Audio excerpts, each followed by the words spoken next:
2월 29일 목요일자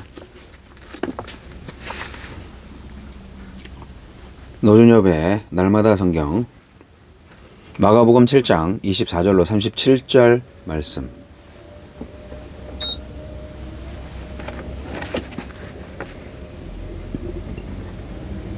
예수께서 일어나사 거기를 떠나 두로 지방으로 가서 한 집에 들어가 아무도 모르게 하시려 하나 숨길 수 없더라. 이에 더러운 귀신 들린 어린 딸을 둔 한 여자가 예수의 소문을 듣고 곧 와서 그 발 아래에 엎드리니 그 여자는 헬라인이요 수로보니게 족속이라.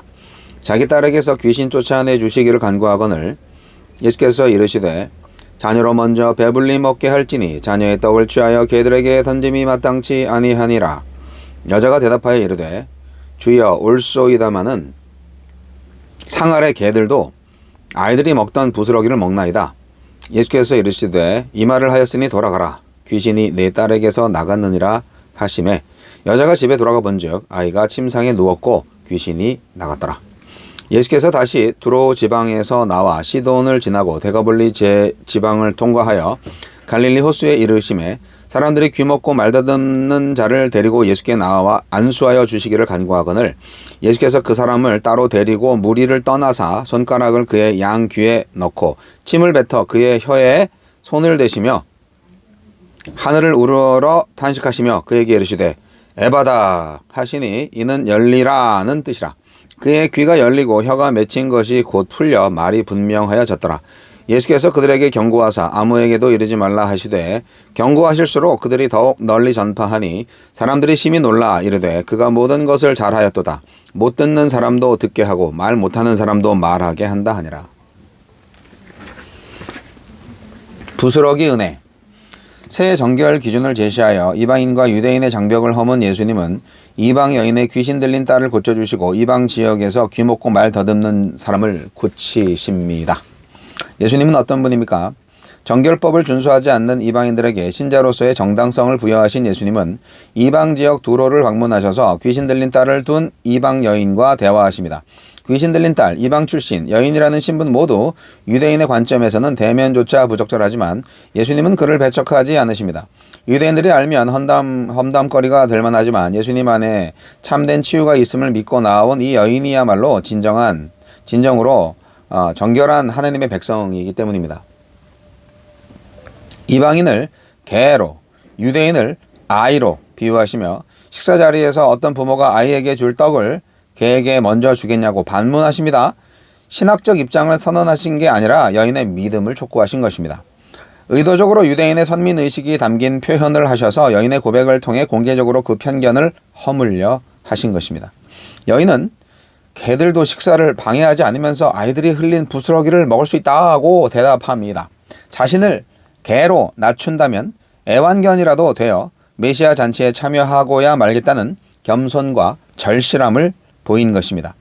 예수님의 사역 범위가 이스라엘로 한정되어 있을지언정 그 능력은 한정되지 않고 흘러넘칠 것을 확신하며 부스러기 은혜를 간청한 것입니다.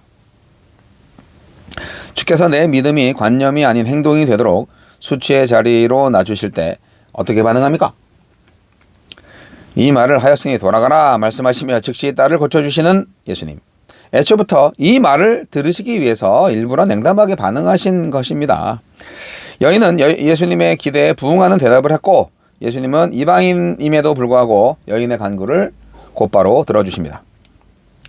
예수님은 이방 지역인 갈릴리 호수에 이르러서 귀먹고 말 더듬는 자를 고쳐주십니다. 그런데 공개적으로 하지 않으시고 따로 데려가셔서 이례적인 치유 의식을 거친 후 고치십니다.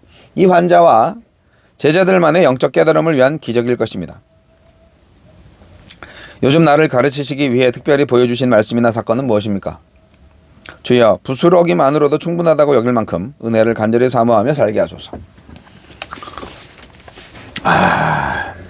마태복음에도 당연히 기록되어 있는 이 수로보니게 여인의 이야기는 참 재밌습니다. 장로들의 전통이 제기한 부정의 문제. 유대인들이 부정하다고 여기는 이방으로 확대됩니다. 그러니까 이방인들은 구원 못 받을 존재고 유대인들만 구원받을 존재들이다. 이렇게 생각하는 유대인들이 많았기 때문에 과연 그러냐 하는 것을 이 수로보니게, 즉 이방 여인의 딸의 귀신을 내어 쫓는 기적을 행하심으로써 그렇지 않다고, 이방인들도 똑같이 거룩할 수 있다고 그렇게 예수님이 선포하신 겁니다. 이건 어떻게 보면은 앞으로 교회가 어떻게 확장될 것인지를 보여주는 심벌이기도 하죠. 예수님은 이방인의 메시아거든요. 이방인의 메시아. 의도적으로 지금 예수님께서 이방 지역으로 들어가신 거예요. 거기에서도 하느님이 부르실 백성들이 있기 때문에, 그곳 사람들도 하느님의 형상이고요. 하느님 나라의 복음을 들어야 되고 보아야 할 사람들입니다.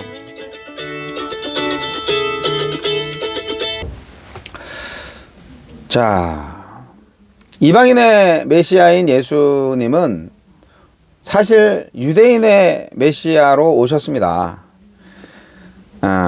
딸에게서 귀신을 쫓아달라는 이방의 수로보니게 여인에게 예수님은 개보다 자녀에게 먼저 떡을 주어서 배부르게 하는 것이 마땅하다는 말로 거절하시는데, 이것이 진짜 거절하시는 것이 아니라는 거죠. 이것은 구원은 먼저 유대인에게 임하고 그 다음에 이방인에게 임한다는 그런 순서의 표현을 설명하신 것이기도 해요. 하지만 유대인이 예수님을 거절하잖아요. 그래서 그 구원이 이방인에게로 향하는 겁니다. 구원은 혈통이 아니라 믿음으로 받는 거기 때문에 그렇습니다. 이 여인의 사건, 오늘까지 회자되고 있는 이 여인의 믿음은 예수님의 구원의 역사를 인정하고 자신은 주인의 상에서 떨어지는 부스러기만으로도 만족한다. 그렇게 이제 겸손하게, 간절하게 구했다는 것이 아주 감동적이지 않습니까? 예수님과 상관이 있는 사람만 될 수 있다면 어떤 수치도 감수하겠다는 이 각오, 겸손함, 간절함, 그리고 예수님의 능력에 대한 확실한 믿음, 결국 이것이 딸의 구원을 가져왔지요. 그리고 예수님은 귀먹고 말 더듬는 자를 또 치유하셨습니다. 에바다, 열려라, 뭐 이렇게 굉장히 좀 특이하게 침 뱉고 막 쓰다듬고 만지고 이러시는데, 글쎄요, 강요된 침묵의 세계를 깨뜨리시는 예수님의 권세가 이러한 예수님의 극적인 퍼포먼스를 통해서 선포되고 있는 것은 아닌가 생각이 듭니다. 하느님 나라는 손으로 만질 수 있어요. 하느님 나라는 그야말로 죄인에게 자유를 주고 해방을 주는 역사를 이루어 주십니다. 이 세계가 훅 뒤집어지는 거죠. 네. 구체적이고 실제적으로 저와 여러분의 세계에서 하느님의 나라가 구현되기를 바랍니다. 부스러기 은혜라도 주소서라는 겸손함과 간절함이 저에게도 필요합니다. 주님.